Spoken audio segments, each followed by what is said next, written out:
Okay guys, ito yung solution doon sa mga user na hindi po tumatakbo yung mga oras nila doon sa mga earning apps nila or sa mga new app nila na mga in-install nila.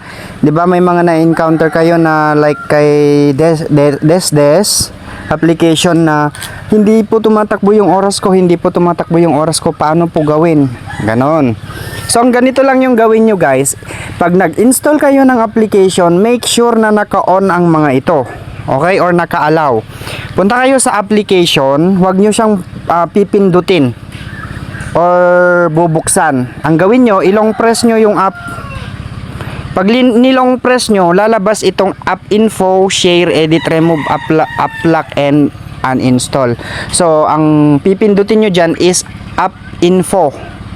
Okay, application info or app info. Pindutin nyo yung app info, then mapupunta kayo sa manage notification and permissions. So, ang manage notification kailangan naka-allow.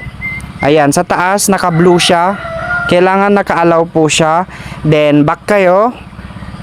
Punta kayo sa permissions. Pindutin nyo yung permissions. Ayan. Itong camera, pindutin nyo yan. Then, allow only while using the app.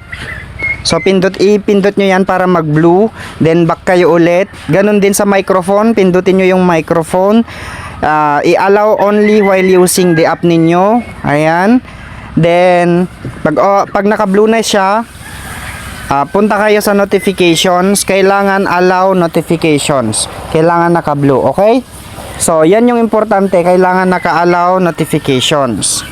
Pag naka-blue na yan, back na kayo. Then, manage app if unused. Ipindutin nyo lang yung blue hanggang mag-blue. Ayan. Kailangan lahat yan naka-on. Itong tatlo, naka-allowed dapat. Itong tatlo. Camera, microphone, notifications. So, kailangan naka-allowed, including the manage app if unused. Okay? So, ganyan lang yung gawin nyo. Then, mag-back na kayo, buksan nyo na ang app, then mag-tasking na kayo. Ganun lang siya ka-basic, guys.